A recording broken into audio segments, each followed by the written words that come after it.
എന്ന് പുറത്തോട്ട് പോകട്ടെ. ഇപ്പോഴും ലച്ചുവിനോട് അനുവാദം ചോദിച്ചിട്ട് പുറത്തേക്ക് ഇറങ്ങുള്ളൂ. എന്തോ ഉള്ളി വെച്ച് സംസാരിക്കണ പോലും. വൈകുന്നേരം 4 മണി തൊട്ട് 5 മണി വരെ ഞാൻ കളിച്ചോട്ടെ.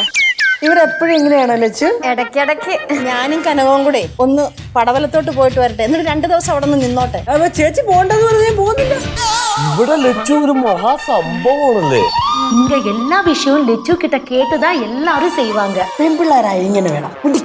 ലച്ചുവിനെ എല്ലാവരുടെ ഊക്കുന്ന പോലെയാണ് എനിക്ക് കണ്ടപ്പോൾ തോന്നിയത്. ഒരു പ്രാങ്ക് പോലെ എല്ലാവരും ചേർന്നിട്ട് ലച്ചുവിൻ്റെ അടുത്ത് അനുവാദമൊക്കെ ചോദിച്ചു, പെർമിഷൻ ചോദിച്ചിട്ട് അങ്ങനെ ഒരു സംഭവം ഇല്ല. കാരണം നമ്മുടെ ഭവാനി അമ്മ വരെ വന്നിട്ട് ലച്ചുവിനോട് അനുവാദം ചോദിച്ചിട്ട് ഓരോ കാര്യങ്ങൾ ഇന്ന് എനിക്ക് തോന്നുന്നു ഒരു പ്രാങ്ക് പോലെ ചെയ്യുന്നതായിരിക്കും. ലാസ്റ്റ് ഒന്ന് ഊക്കാനായിട്ട് അല്ലെങ്കിൽ ഒരു കളിയാക്കൽ പരിപാടി ആയിട്ടാണ് എനിക്ക് കണ്ടപ്പോൾ തോന്നി. ഇന്നലെ ലച്ചുവിൻ്റെ ബർത്ത്ഡേ ആയിട്ട് വേണമെങ്കിൽ ഈ ഒരു എപ്പിസോഡ് പോകുമായിരുന്നു, കാരണം അതൊരു ആപ്റ്റായിട്ട് വരുമെന്ന് തോന്നുന്നു. പക്ഷെ എന്നാലും കുഴപ്പമില്ല, അത്യാവശ്യം സംഭവം നല്ലൊരു രസകരമായിട്ട് തന്നെ എനിക്ക് തോന്നി.